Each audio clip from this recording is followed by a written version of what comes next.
Welcome back to In the Cards and Stars. I'm your host, Britt Madrid Mogensen, and this episode is all about what's going on with Joe Alwyn and his rumored new girlfriend, Sarah Pidgeon. And the very interesting way this whole thing was announced via People magazine, which we know allegedly, for entertainment purposes only, that this is how celebrities will directly contact, or their publicists will contact the magazine, have paparazzi there.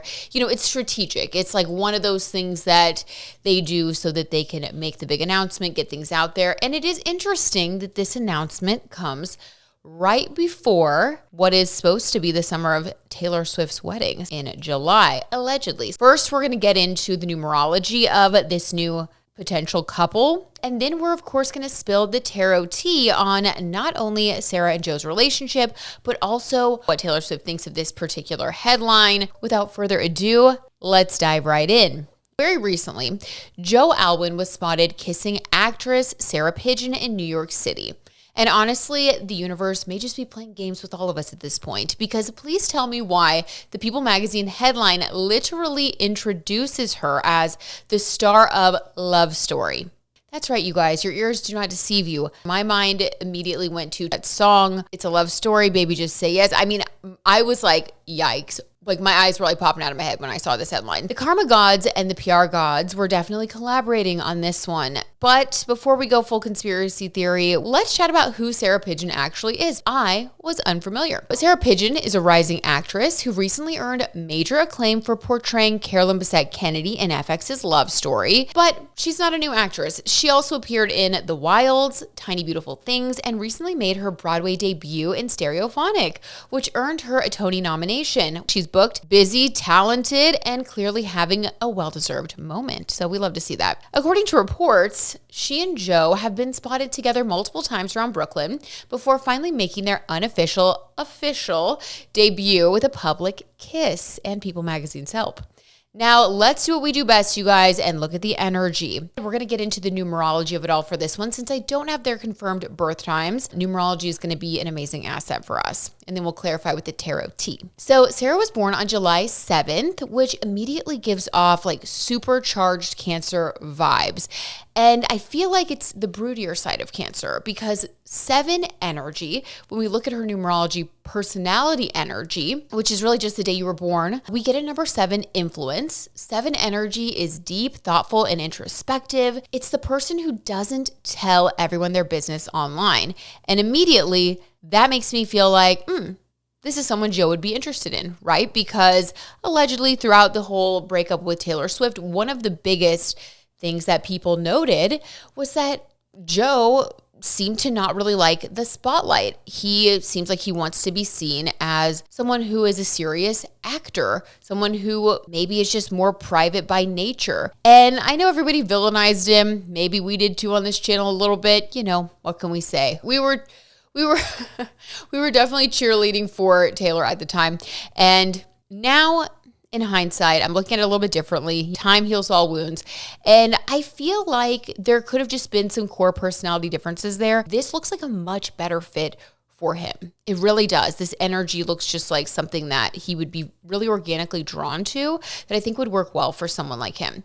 So, like I said, this is the energy of the 7. They don't tell everybody their business. They crave meaning, authenticity. They're the friend who will disappear for 3 days to read a book. 7 is the studious scholar, the philosopher. And then after this disappearance, they'll come back with life-changing realizations. They'll want to discuss things at a coffee shop. I think Joe would be really attracted to that. Also, if we look back at Taylor's folklore era and the Midnights, which was sort of peak Joe sadness, things sort of breaking down and the relationship being what it really is past the lover era. It was this is the reality of the relationship. And she did become a bit of a recluse. She sort of got more into portraying a different kind of image. So people can rub off on you. And maybe part of that was her being around Joe a lot. I don't know. All we have to go on are these little things because we don't really know them. So let's look at Joe now. Joe's birthday is February 21st, which gives him a 3 energy Pisces vibe. Look out, you guys. Because he was born on the 21st, his energy, while it is 3 overall, because we just add 2 and 1, which gives us 3, even though he has a 3 energy overall, we always look to the core numbers that make up the final number once they're added together. So if we look at the combination of the 2, the 1, and then the 3, which is the result, this can tell us a lot about his personality journey. 2 is about partnership. 1 is about independence. It's like relationships with the 2 energy help him to see who he is and who he's not. They kind of act as a mirror. Taylor Swift was such a serious long-term relationship for him, especially being in his 20s. 5 years, I saw recently somewhere reported they were together 6 years. So 5 or 6 years is quite a chunk of time, right? That's like half a decade. So I do think that his relationship with Taylor Swift held up a mirror for good and for bad. People can show you what you like about yourself. They can bring out the best in you. And you can also realize that there are certain things that you don't vibe with, things that push you away. Maybe ego struggles, just different things, but all of it's information, especially with the 2, 1, and 3. So the journey ideally would look like this for Joe. 2, I experience partnerships and relationships where I learn a lot about myself. Through learning about myself, I find my independence, I find my voice, I define who I am and where I want to go in life. That brings us to that 1 energy. The 1 is like independence, me, who I am. Then later in life, you combine those energies and you're able to be an independent self. You don't lose yourself anymore in relationships. So you master the 2 and the 1. You master give and take, you master self-discovery, and you're able to stand on your own 2 feet. At that point, you flourish into the 3 energy. 3 is incredibly creative. It is charming, social. So he's really like an onion, okay? He's all about learning partnership, independence, and just like then flourishing. Joe Alwyn is like hopeless romantic theater kid meets soul-searching independent before he's mature and developed F-boy, because I'm sorry, he's a Pisces. And you know how we feel about Pisces. Pisces are very complex, and I do feel like because Pisces rules the 12th house, there can be a lot of hidden energy with Pisces people. You don't ever really know what they're thinking, which I think can be intriguing, but people with Pisces energy can also really break your heart. They put people into their emotions. So I think that's why, we saw Taylor Swift go through the full Renaissance transformation that she did. Relationships can be a catalyst, and a failed relationship with a Pisces will help you change your whole life because it's about the unseen, the hidden, your subconscious patterns, all of it, right? So he is just out here living, laughing, loving, and learning. And, we wish him the best. Good for him. So here's why I think this pairing is pretty interesting, because in numerology, 3s and 7s are often attracted to each other because they each possess something that the other secretly admires. The 3, Joe, would look at the 7, Sarah, and think, wow, you're mysterious, you're intelligent, you've read some books that I'm interested in, you do serious theater, tell me everything, I want to know your mind in and out. And the 7, Sarah, would look at Joe, the 3, and think, wow, you make life look dreamy. You help me to get into my feelings. You make me want to write poetry. I want more of that in my life. I can be so serious. 3 helps the 7 to loosen up, and the 7 helps the 3 to find grounding by going deeper into their thoughts. Another way to put it would be like 7 is a thinker and someone who studies, and 3 is a feeler and someone who flows, but also someone who can get lost in their feelings. So 7 can ground 3, and 3 can bring 7 along into magic. I think it's kind of perfect, you guys. I really do. Here are the challenges, though, because every connection has its challenges and its, positive qualities. The 3, Joe, wants to talk about their feelings a lot and explore those feelings. And the 7, Sarah, wants to spend about 3 business days processing those feelings first. The 3 would say, tell me what's wrong. And the 7 would say nothing. Okay, nothing. I'm going to write in my journal about it. This relationship really succeeds when both people respect each other's differences, and instead of trying to change each other, they learn to compromise and really build a mutually fulfilling relationship, which I think is really good, especially for Joe with the 2 and the 1 that we see in his personality energy. This kind of makes sense. So will this become Joe Alwyn's next great love story? Sorry, I had to. It's too soon to tell. We're going to be keeping an eye on this one. I do have high hopes for them. So let's see what the Tarot Tea has to say on these 2. And if Taylor, allegedly for entertainment purposes only, felt a twinge when she saw the photos. She's getting ready for her wedding. I'm starting to actually believe that the wedding is happening at Madison Square Garden, which, if you think about it, the security element is great. Not letting paparazzi in is probably a plus. I don't know. They can transform the space into anything. They both perform at stadiums, him with football, her with her concert. So maybe this is actually going to be exactly what they've been looking for. But I cannot wait to do the wedding day astrology and numerology after the wedding once everything is confirmed. I just hope we can get the time of the vows so that we can do the wedding chart. Oh, so exciting. But until then, we have a lot to speculate on. Side note, we also do know that Taylor was spotted heading into a recording studio in New York following the People magazine photo drop of Joe and Sarah. Could she be writing about this situation? Is she going to spill any tea? Is she going to say, you announced your new girlfriend a month before my wedding, but you can't hurt me? I don't know. Listen, I'm not a writer, but I feel like there could be something in there. So we're going to spill and pull the cards on all of this info. So without further ado, let's get into it, guys. Let's read Joe Alwyn and Sarah Pidgeon. So first, I want to see what Sarah Pidgeon's energy is towards Joe Alwyn. Let's start there. What is Sarah Pidgeon's energy towards Joe Alwyn? The Knight of Swords. Okay. This is intellectual, intellectualizing things, making your mind up about somebody and running forward like this with your sword in your hand. I mean, this is I know that I want to be with this person. She has I think that there is no doubt in her mind. Again, 7 personality ruled by the mind. Once she makes her mind up about someone or something, she's made her mind up. It's going to happen. So I think that she knows what she wants, and she knows that she wants him. Okay, Joe. Allegedly, for entertainment purposes only. What about Joe towards Sarah? What are Joe's feelings towards Sarah? The 3 of Pentacles. Interesting. This is the 3's a crowd card. This is also work. So I do think there's a little bit of a PR component to this. Also, with the timing of it all, I think that there could have been some involvement from his team saying, knock, knock, knock, Joe, can we talk about something? So you know how your ex-girlfriend, who's one of the biggest celebrities on the planet, you know how she's getting married next month? Why don't we announce your relationship with Sarah through People magazine and see if we can get you guys a little bit of publicity? It could help you with your finances. 3 of Pentacles, get you more in the public eye, get people talking about you. Same thing with Sarah. And I do think that that was a component of the timing of the announcement. And I think that was a big component of this headline. I think the people at People magazine knew that using this headline was going to send tongues wagging and people into a frenzy, which I think it did. I think that both of them were like, okay, this is the reality of the situation. Weird that the Pentacles came up first. Also a little strange that the Knight of Swords came up first for Sarah. This is not giving a lot of softness. So let me get a little bit more. Let me get a clarifier for Joe. Along with the 3 of Pentacles, what are his other feelings towards Sarah Pidgeon? Allegedly. The Emperor. Okay, the Emperor. This is... Guys, yikes. For entertainment purposes only, the Emperor feels like they're in control.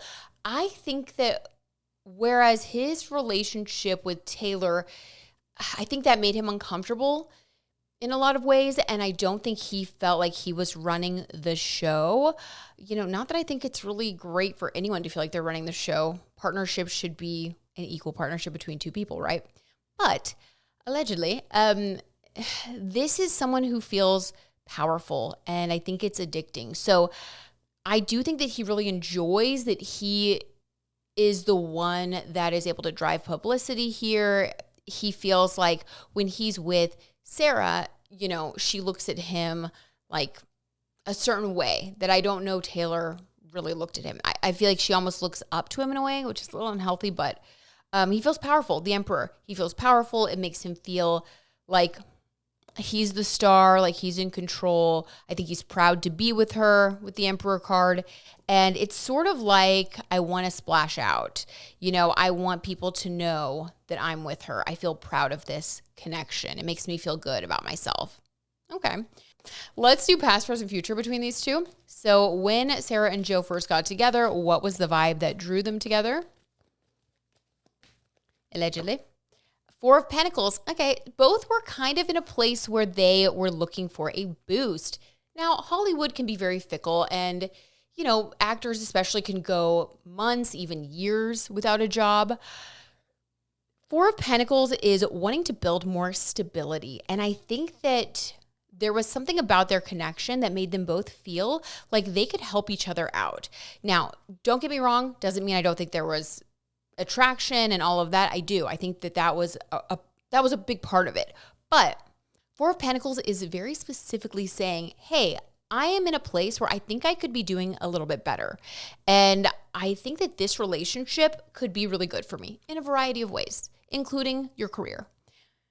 All right, so I think that it's a little bit of a publicationship, just a little. I don't think that's the main motivator, but I think that they both are aware that this relationship could boost their career prospects. Okay, so that was when they first got together. What about now? How is that transformed, allegedly? From the Four of Pentacles to the Four of Cups.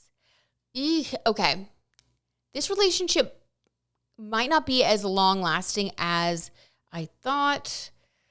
Four of Cups is a little bit of disappointment, feeling like you are focusing more on what you don't have instead of what you do have. I think that people have to be very careful when they get together and both have a little bit of a melancholic personality, because it's like, who is there to lift things up? Now, they do seem really happy in those photos, and I hope that that's the case. So let me get a Four of Cups clarifier. Why Four of Cups? Why so sad? Two of Swords. Okay. This is more about, I think both can be a little uncomfortable with media speculation. We know that about Joe, with Sarah being a 7 personality in numerology. I think that she can handle it, but I don't think that she loves it. So there's a bit of anxiety with the Two of Swords of like, do we continue to be spotted out and about? Should we keep putting our relationship out there? Should we go quiet for a little bit and sort of be more highbrow and like hard to get? It's weird. It's like they sort of don't know how much they should talk about their relationship, how much they should hide it, how much they should be out there. And so there's like some anxiety. Two of Swords. They sort of don't know what to do next. Interesting. Let me clarify. Anything else about that? Interesting. The Death card, an ending. Yeah, I think that both of them are trying to make a big change, a big transformation in their lives. I think that both have huge aspirations of becoming, global celebrities for their talents in acting. I think that both really want to make a huge career leap, maybe to like A-lister. That's kind of the vibe I'm getting. And the Death card is like, if we handle this relationship wrong, we could look silly. And if we handle things right, this could really give us a boost. So there's a lot of concentration. Maybe it's also from their teams. But there's a lot of focus right now on how does this look to the world? How does this look to other people? How are we presenting ourselves both separately and together? It's a lot of pressure. Death card. It's a lot of pressure, but wanting to do things differently. I think both have regrets from how they've handled press and paparazzi and relationships in the past. I just got goosebumps, so confirmation. And both are kind of putting pressure on this connection to be different. Okay, what about the future for these two? Allegedly for entertainment purposes only. What about the future? What does that look like? The Two of Pentacles, balancing, learning to balance. I think that in the future, they're going to kind of go through a series of tests, learning to balance career and their relationship, learning how to balance traveling. I think they're both going to be booked and busy doing different things. There's going to be a lot of focus on how do we balance this connection? How do we keep it going? Ooh, this one wants to come through. Five of Cups, a breakup. Ooh, guys, I don't know. I feel like this is one of those connections that is very exciting in the beginning. I think the timing is right for them to, in their minds, to announce this and to sort of like have a PR publicity moment. With the Five of Cups, this may last for like 5 months. I feel like it's not a relationship that... It's like a reason, a season, or a lifetime. This one might have a reason, or a reason or a season. I don't know if it's a lifetime thing. Anything else about the future for them, allegedly? The Seven of Pentacles, yeah, a spiritual life lesson, spiritual work. I think that this is just part of that, when we look at Joe's numerology, 2 and 1, 2, 1, 3, this is part of that 2 and 1 sequence that he's in. He's learning about himself through relationships. He's learning about what makes him tick, how to be more independent while also staying connected in a relationship. So yeah, 7 of Pentacles, I think they're both going to learn a lot. I think him in particular, but the 7 does correspond with her energy. So I think, yeah, they're both learning a lot about career, about how to manage the public side versus the private side with the 2 of Pentacles there, how to manage and navigate disappointments. There's a lot of growth here. I think that this is a connection that has a purpose, and we'll definitely keep an eye on it. We'll see how things develop, but it looks very emotional. I'll say that. It looks very, anything else before we go to Taylor, anything else? It looks very emotional. 9 of Swords. Yep. Anxiety and stress. Well, okay. On the bright side, I think that both of them got some great publicity from the People magazine drop. I think that headline was just inspired, I think it got tongues wagging the way that they wanted to, the way that their team wanted them to, allegedly. And the 9 of Swords, not every relationship is meant to last forever. I do think that this is 9 of Swords, a lot of anxiety, and, it may run its course. It may just run its course. We'll say that. But for now, wishing them the best, and hopefully they're happy. That's all we can really say. Okay. Taylor Swift. How did Taylor really feel, allegedly, when she saw this headline, especially with the headline being a reference to Lover, which we all know she wrote those songs about Joe Alwyn. So allegedly, what was her reaction? 8 of Pentacles. Okay, so this already answered my next question. When I was like, did she go into the studio to write about, Joe or any of the feelings that came up with this? And 8 of Pentacles, yes, she did. So on the bright side, I think it made her say, ooh, this is inspiring. Where's my journal? I need to write everything down. Or she puts it in her phone or whatever. I think she said on her documentary. She just immediately was like, ooh, inspo. I got to go. I got to get to the studio. Yes, 8 of Pentacles. It got her creative juices flowing. I think that she was inspired to write, was inspired to make some music. Any more clues about the song? King of Swords. Okay. Interesting. Now, swords are communication, so I think that she definitely is going to spill some truth. Maybe it's going to be hidden in some metaphors and, how she does, and in some fictional storylines, but King of Swords is not mincing words. This is like really speaking the truth, and I think that this only comes from hindsight. They say hindsight is 20/20. Once your emotions cool down around a certain situation and maybe you haven't thought of it for a long time, then it comes across your desk again and you're like, actually, you know what? I was feeling XYZ back then, but now from this vantage point, I see things a lot more clearly, and that's actually not the case. So I don't know. I don't know, but I will be very interested to see those songs. Anything else that she was writing about? Allegedly, for entertainment purposes only? Anything else she was writing about? Any clues? Judgment. Judgment Day vibes. Okay, well, I think that I'll say this, it was a full circle moment for her. I think that there was a lot of, now emotionally, I do think there's been closure because I think she's found her happiness and I think she's good. But I think mentally it closed the loop. It was very ironic that the headline would be a reference to the album that she wrote about Joe, and this is coming out the month before her wedding. It's like, wow, full circle moment. So Judgment, I think it's just like getting it all out and really having closure, maybe even in the storyline. Maybe she's going to write about love and loss and maybe even the theme of reason, season, or lifetime.